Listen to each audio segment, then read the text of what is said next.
iyayikhetha inkosi enkulu unyazi lwezulu. Ngibingelele abefundisi benkosi, obaba abavangeli, obaba abashumayeli benkosi kanye nabangcwele bonke ngegama lenkosi unyazi. Amen. Ngithunyiwe bantwana benkosi, obaba abefundisi benkosi, ukuthi mangiqobe lenyama yasezulwini esize kuyo bangcwele. Ngiyacela uNkulunkulu omhle noyingcwele, uNkulunkulu kagogo wami, intombi yakwayikhali, intombi ezala umama, eyathi mali intombi sihambile emhlabeni yabuya yeza kimi bantwana basezulwini, yazothi mntanami asambe siye phakameni. Yangishiya le ntombi ngisebandleni nasegejeni eZayona, nayo ingishiye isikanye nayo kuleli bandla, ihamba nje emhlabeni ikhuluma ngeJerusalema, ikhuluma ngeJordani. Kodwa uma sihambile le ntombi iyabuya iza kimi ithi mntanami asambe siye phakameni. Ngabona ke sihamba nogogo ngimlandela bangcwele, indlela zazimbili. Wakhona uGravel ngesandleni sokunxele, sandleni sokudla kuyindlela encane le ekhandwa zenyawo zabantu. Ngangimlandela kuyo ugogo bangcwele siye emzini wengcwele. Ayibonge inkosi. Ngolunye usuku ke uma ngilele le ntombi yasiyafika, yafika nje ihombe eningi, ithi le ntombi mntanami, kwakuJulayi ngisebuhleni ngesikhathi senkosi uthingo lwenkosazana uyise kaBombela. Uma ngilele yafika le ntombi ezala umama, intombi yakwayikhali, ithi mntanami, ukukholwa kwalapha ekhaya, ithi le ntombi ukugcina umthetho. Ayibonge inkosi.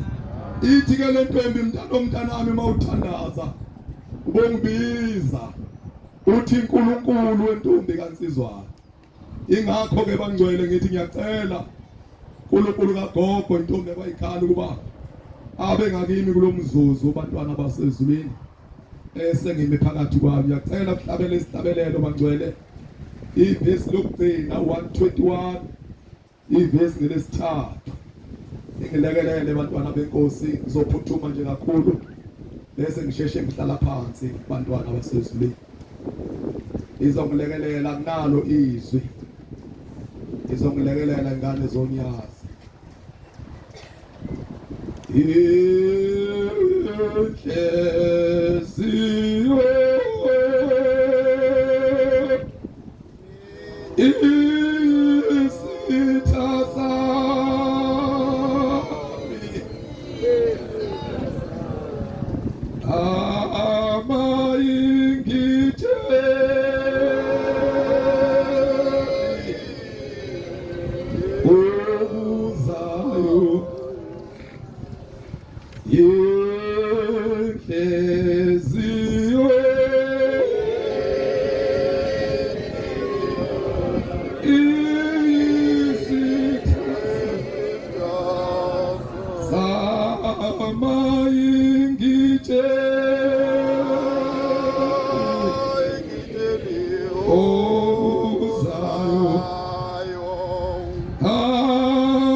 Angazi bantwana benkosi ngixolise Mozo Ingcwele wasezulwini. Ngangazi bangcwele ukuthi sihlabele ngesihlabelelana. Kodwa bengifuna ukukhuluma ngenhliziyo bantwana basezulwini. Lapha engisuka khona ebandleni leZayoni lesihlabelela. Sithi ngihamba nomuntu omubi. Ngihamba nenhliziyo. Sithi iyo lenhliziyo engonisayo mayibanjwe ibulawe. Uthi ke uShembe inhliziyo isitha sami ayingitshela okuzayo. Bantwana bahle basezulwini inhliziyo ngasiqale ekuseni izileshona ilanga umuntu ekhuluma ngenhliziyo. Namhlanje na uyawuthi mawuthi uthenga iphepha thole ukuthi indoda ibulela umkayo kade beka ngempedeni. Inkinga enkulu unkosikazi bengaboni ukuthi enhlizweni yomyeni wakhe ucabangani. Uthi yalithenga iphepha ubone kuthiwa inkosikazi bulele umyeni wakhe kade bekanye laba bantu. Inkinga enkulu le ndoda bingabonanga ukuthi umkayo yini ayicebayo ngayo enhlizweni yayo. Uthi ke uShembe inhliziyo isitha sami ayingitsheli okuzayo. Inhliziyo kabantwana benkosi iyamenza umuntu kuba ngene ezulwini. Futhi inhliziyo yamenza umuntu angene esibhokweni. Futhi bantwana benkosi ngiyafuna ukusho zindamafa zasezulwini ukuthi umangabe mhlambe ngikuthuka, mhlambe ngikhuluma nawe, ngikuhleba ngandlela zonke, ngifuna ukusho ukuthi umuntu othukiwe akanaso isono songangeni ezulwini. Kodwa umuntu onesono songangeni ezulwini lowo othukiwe. Ngiyafuna ke bantwana benkosi ukuba abantwana basezulwini basifunda incwadi yeSabatha. Lapha ku49 awuphinde umfundele baba. Encwadini yeSabatha ku49. Bese ngihlala phansi bantwana bakaNkulunkulu. 49 incwadini yeSabatha. Funda baba mawusitholele ku49. Ithikele ncwadi kaShembe akusasifunda nje mshobani ngayitholi. Ngiyabonga baba mshobani. Amazwi lawa abantwana benkosi alotshe uShembe alotshe unyazi lwezulu phakathi wethu. Lapha uShembe ukhuluma ngomthwalo. Uma ukhuluma ngomthwalo wabantwana benkosi kungenzeka enhlizweni yami ngicabange oseyini lawe sobabopha njengoba siye entabeni. Bese ngicabanga ukuthi wona mthwalo uShembe akhuluma ngawo. Kanti ngifuna ukusho abantwana benkosi ukuthi uShembe akakhuluma ngalo mthwalo. Kodwa uShembe ukhuluma ngendaba esenhlizweni yami. Ushembe ukhuluma ngenzondo esenhlizweni yami. Ushembe ukhuluma ngamakhuba asenhlizweni yami. Okungenzeka nje bangilapha ethempeleni ngithole inzondo ngaphakathi kwenhliziyo. Kungenzeka bangilapha ethempeleni ngithele inhlebo ngaphakathi enhlizweni. Okungenzeka bangilapha ngaphakathi kwalamatsha amhlophe ngithele amagqubu ukuthi uShembe ningabe uthwala umthwalo ngosuku lweSabatha. Makabongwe uNkulunkulu. Ngolunye usuku bantwana benkosi ngengehlelwa isehlo. Ngengehlelwa isehlo bantwana benkosi ngafa ngahamba emhlabeni. Ngahamba bantwana benkosi. Uma ngobantwana benkosi ngizokwehlelwa isehlo kukhuluma inkosikazi yakotele ngumamlaba isibongo. Ixoxela inkosikazi yakithi awubantu yaza ibe nephupho lapha. Ngiphuphe kukhalwa kakhulu lapha esibongiseni. Uma ngibuza ukuthi hawu nahlola phakathi komuzi kaNkulunkulu nikhalelani, ithi impendulo yophendulayo hawu awuzwanga yini ukuthi umshumali uduba kasekho na. ithi le nkosikazi ngase ngiyabajoyina ngase ngiyasidinda nami isililo ngakhala ithi le nkosikazi ngathi bangiphaphama ngaphaphama kade sengikhala ngempela ikhuluma le ndaba abantwana benkosi yisabatha kwaba isonto kwaba umsombuluko kwaba ngolwesibili ngolwesithathu wafona inkosana insizwa ngamadolo iseGoli ithi le nsizwa Shumayeli ngiphuphe usuhambile emhlabeni thema ngabe sisemlindelweni wakho isha inkonzo uthi zigcwele insizwa ithi le nsizwa kufunda incwadi mshumayeli ethi le ncwadi imkhaleleni nina nonke enakhelene naye nane naziye igama lakhe ithi le nsizwa usiyavuka mshumayeli wathi ngabe nisakhala insizwa unyazi lwethu luselungivusile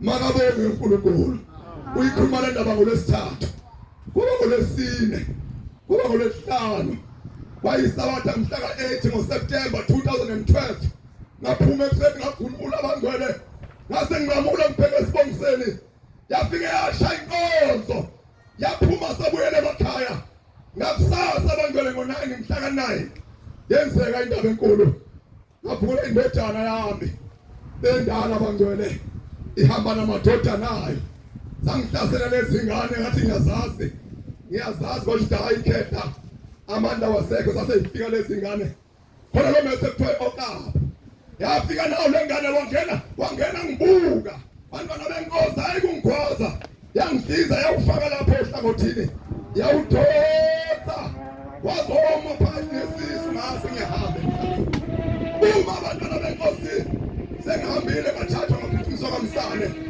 sengihambile bangcwele funa ukukhuluma nginabayodwa funa ukukhuluma ngentethelelo bantwana basezulwini njengoba siyaphuma selishilisa ngizwile ukuthi ngomhla ka-5 siyaphuma ngifuna ukukhuluma ngentethelelo abantwana benkosi ukuthi bengaba buhle uma sizolandela uNkulunkulu ngalolu suku sihambe silungisile indaba yethu nomndeni mangabe uNkulunkulu sihambe silungisile indaba yethu nalabo esihlabene nabo ithi ingane yami ubongani igama lakhe wawulapha kamsane baba usenqoleni ubheke phezulu usuyingqungqumu ungaka kanti ugcwele igazi ngaphakathi ithi le ngane sayisithi usuhambile ngoba ungasaxwayisi ungasakubheki ngisho emehlweni uthi sakubona uvula amehlo baba wawusuthi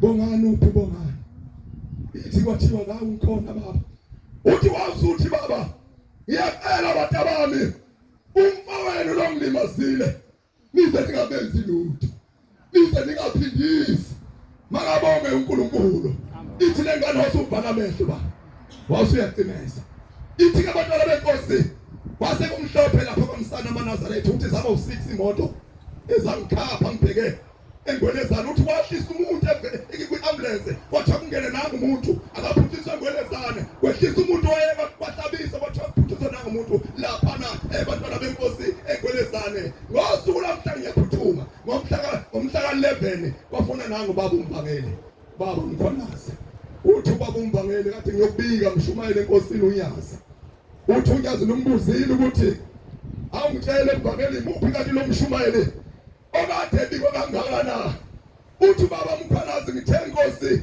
ilo mshumayeli adlule kuye ubhekela umsane uthi wathi ababazi wasezulwini uthi wathi hawu ilo mshumayeli uyabona ke umuntu ngisho la emhlabeni make yothi ngeke usuke enqaba makabone uNkulunkulu uthi umfakela uMkhwanazi yathi inkosi yamaNazaretha ngeke afe uzophila inkosi imbusisa kabonge uJehova iphila ku second chance bangcwele ngiphila ku extra time yonyazi lwezulu bantwana bakaNkulunkulu ngalaba busuku uma ngilele ngase ngiluthatha uhambo lude ngiyaphuthuma ngiyejomba indaba bantwana bakaNkulunkulu ngase ngiyafika unyazi kulelalizo lizayo bantwana bakaNkulunkulu ngivunule ngifake kubemhlophe ngisheshe kakhulu angishiye leyo ndaba kodwa endabeni ngiyakuyo nansi yokugcina bantwana bakaNkulunkulu okwathi ngomhla ka-16 ngaye wadini etheatre yokhonga ingalo isandla isihlakala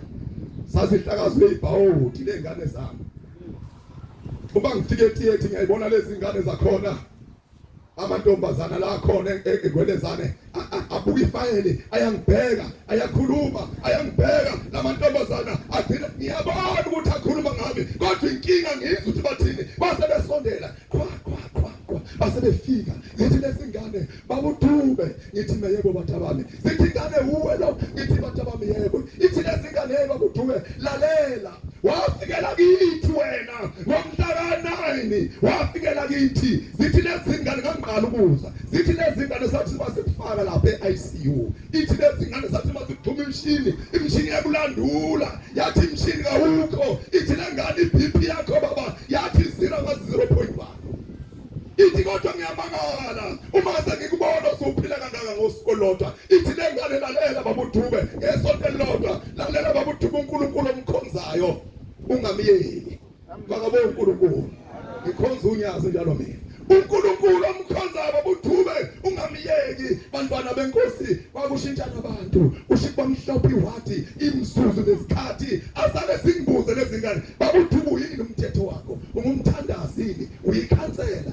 Batabami hayi lalela babudube, siyaqala ukuyibona lento lapho wathini adale ngena amaNazaretha ala singayibona lento. Wafika umfana omkhondaze emaqhetshanduku ehamba nangu baba umvangeli ubaba umdletshe, yafika yathi lensizwa yomkhondaze lalela angabe muntu mina kodwa ngithema ngizwe indaba yakho uthi ngaphatheka kabi, uthi lalela uzophila uzophuma lapha esibhedlela. Makabonge uNkulunkulu. Naphuma bagcwele, naphuma ngiphunyiswa uthando lwenu, lolu uthando olwakhipha umshumayeli umpinga esejele ebulela umuntu. Bantwana benkosi wagwetshwa umpinga, wagwetshwa 10 years ejele. Uthi wathi mayelele umpinga wabona kwehla uguqa, kwehla ezulwini loguqa omuhle oyigolide, wehla loguqa wazothi baba emhlabeni bagcwele. Uthi wathi ebona bakuphuma inkosazana kunoguqa iphethe isiqephu, iphethe isitulo, yafike yandala yasibeka isihlalo, wase uphuma umngalo zinde ephuma kuloguqa. Bantwana benkosi uthi ngathi ngabona umvangelo wakithi ujali eguqa phambi kwenkosi. Wasiyabika baba ngizobika umshumayeli wezwe lakithi, umpinga nkosi uboshiwe usejele. Yacela nkosi yamakhosi mkhiphi, ithi nkosi yamanasi inkosi imbusise. Ithi lensizwa ngaphaphama ngakusasa kade ngiphuphe ebusuku. Uthi ngabo 2 wafika ikhulu sivele ePulfateni, sathi lo muntu sibanibani okaPinga waboshwa kungafanele. Ngakho makaphume lapha ejele, wase yaphuma ngiyaphuthuma. Uma ifike enkosini inyanga yezulu ezobonga ukuthi mkhiphe ejele, ithi inyanga yezulu ungalozinde awukhishwa ngayini impinga ejele. Hawu nkosi ngibone wena nje umvakele ngibika cha mpinga awukhishwa ngayimi, kodwa wena mpinga ukhishwe uthando lwamaNazaretha. Ayakuthanda amaNazaretha.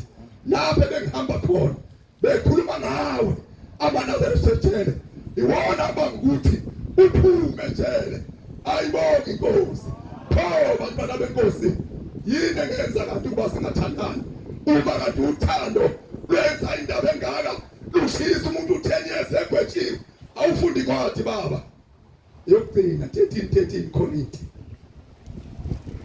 13 sengihlala phansi. Bantwana benkosi ngaze ngihamba namba ngcwele lengane yami 2013 ngomhla ka-16 isejele iboshiwe lengane yena kiboshwe ngomhla ka-9.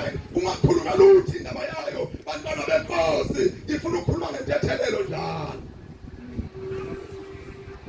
Ase ngikho umndeni wamatabami ngiyacela ukuthi njengoba siyahamba ngoLwesihlanu siyokhwela intaba iNtangakazi. Unyazi lwaqala ukugibela intaba iNtangakazi ngo-2013, lwagcina futhi ngo-2013. Sasizonyiwe ngomhla ka-20, ahamba ngomhla ka-16. Ngayifuna lena akho ingane zami ngayibikela, sahlukana phakathi, ezinye zavuma ezinye zanqaba. Ngagcina ngiphulu kwendlele ngahamba bagcwele, ngahamba ngiyifuna lensizwa. Ngafike eqala kabusha bamlandula, ngabuyela ngabheka ngaseposini bafike bamlandula, ngathomba umgwaqo bamlandula. Wathi awujikele ngale ngasekhentane, ngajikela ngasekhentane bagcwele. Ngathi bangifika khona ngayithola lengane yami, ngathi mntanami ngise kuwe. Mntanami ngiyahamba ngoLwesihlanu ngiyeNtangakazi, angifuni ukukushiya mntanami, ngingakuthethelele, ngizokuthethelela ngesenzo wami owasenza kimi ngase ngiphapha inkinoko ngase ngikhombisa lengane yasiyakhala ngathi nalela mntana wami angiphathanga lutho oludliwayo kodwa ngizokushiyana nazi imali ngoba uma bengiphethe into kwayo hlezi kuzodlinza uthi umalume hlezi kukhona kufakile kulokhu kudla ngakho ngizokushiyana imali makabonga uNkulunkulu funda masitholile ba 13 Korinthe abokuqala hawu bangaka abashumayela abafundi athi kunjalo epheka semphekayo funda njalo khona funda nje baba funde kakhulu ithi le ncwadi ababa mshumane njalo bangani kukhona ukukholwa ithi le ncwadi kababa mshumane kukhona ithi kukhona nokwethemba ithi le ncwadi kababa mshumane kukhona ukwethemba ithi kugcine kukhona uthando imani ungajabu lo lisolesi ithi le ncwadi kababa mshumane lokhu bakuthathu kepha okukhulu ithi le ncwadi kababa mshumane kepha kukhulu bantwana benkosi yuthando lolo lusibuthe lapha ethulubuke makabonge uNkulunkulu sibuthe uthando ingane zonyazi yeka naku kwesifo sandeni sakho funda ba usiyekile okukhulu verse 4 baba verse 4 sandeni sakho sokunxele verse 4 uthando liyabekezela indaba enkulu bantwana benkosi ephethe uthando lomangana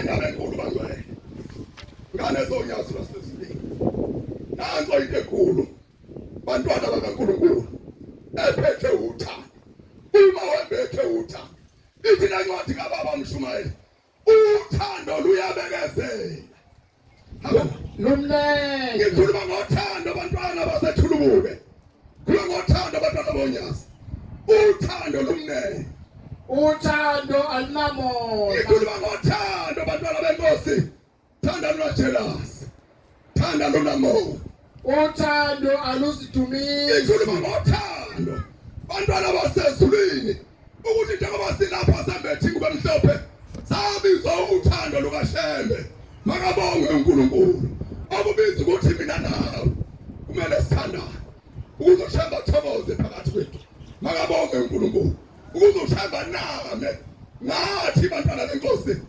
uthanda luzidumisi aluzikhukhumezi uthando bantwana benkosi ukuthi uthanda luzikhukhumezi alwenzi ongafanele ikhuluma ngothando ukuthi mawembethe uthando ngeke wayenza into engafanele ngoba ubekhe uthando lukaShembe kodwa abantu basekho uthando lukaShembe ubalula nje ukuthi ngikuthule lalela noma usuzwile ukuthi ngikuthukile awunalo icala sakugcina enkomeni lokho okuthi mayetho omunye umfana uthenga kuxosha lo bese uthatha induku ulwa ngoba akushalutho uma ngikuthukile angeke wena uzongena ezulwini kodwa ngezungena ezulwini lokhipha indaba funda ba aluzifundeli okwa ngikhuluma ngothando bantwana bakaNkulunkulu alunalla ngikhuluma ngothando ukuthi mawambethe uthando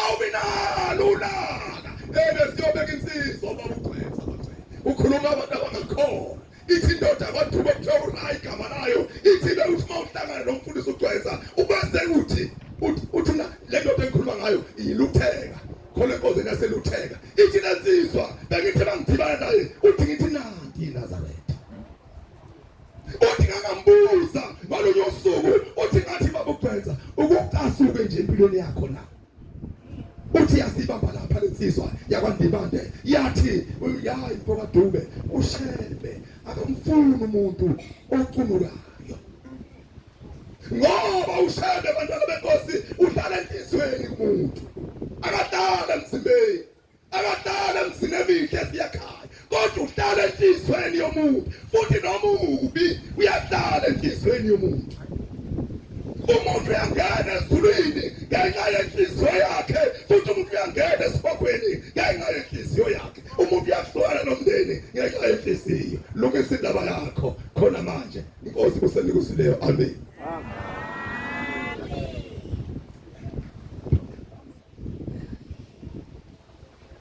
loluthando lujulile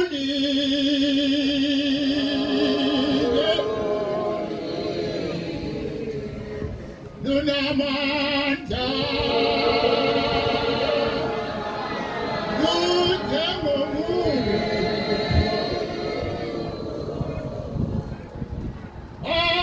alumnandi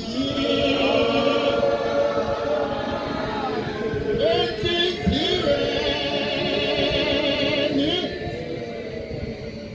noma wena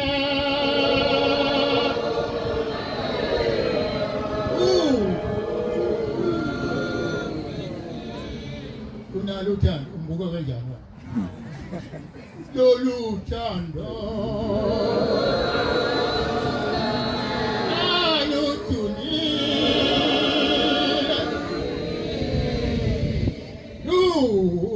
lunamandla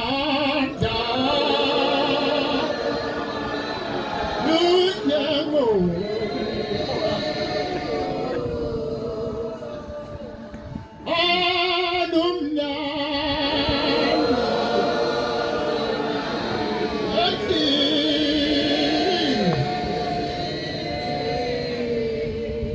noma wena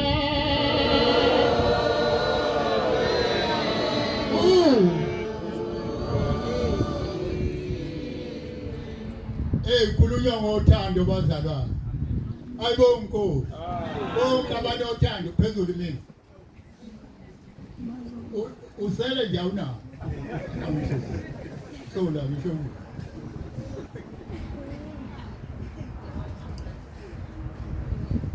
uthumame ngenye imini ngesikhathi sendlakada la hayi le yamanje le yake yabakhona yokuboshwa kwamakholwa kuleli izwe uthi zathi masisebenza kwahlabisa uthi abantu basebenza mhlawumbe mhla kuzovuka bamkhulu efika amaphutha anabusiswa aqala kuleli izwe aqala kwahlabisa kwakukhona inkosikazi ngale ngakithi yasemdletsheni okwakuthiwa uyibhikapi eyalunywa imama uma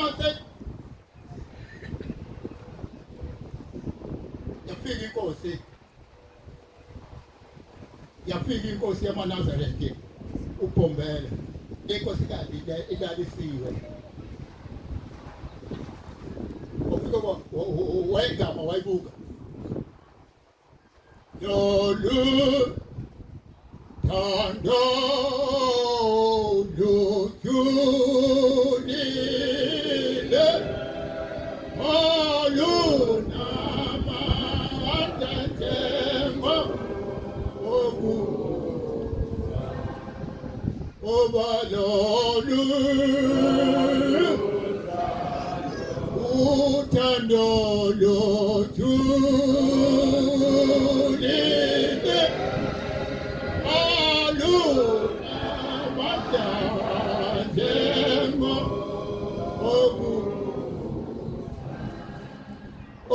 lolu uthando lujulile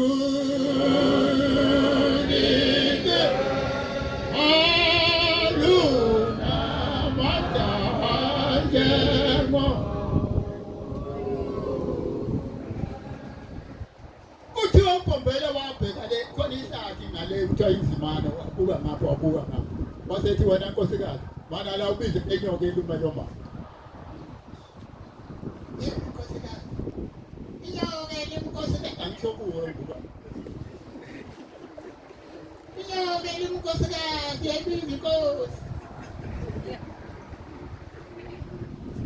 yabuya yaphinda inkosi yakiphinda wabuye waphinda yabuya yakiphinda yakamke safi baba yakamke safi yathi mayifika phambi kwayo yathi inkosi yamaNazaretha umuntu ubelele ngozalo mafuleka lo akhe isitolo sasendombeni umuntu ubelele yathi le nyoka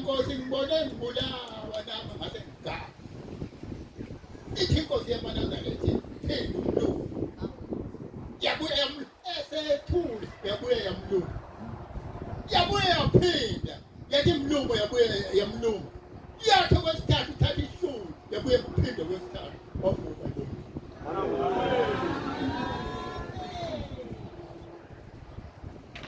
ingoma 203 Nkosi ayibusise ukuguqa kweba yobusisa amasu mvame umfundisi de Bongama Nazaretha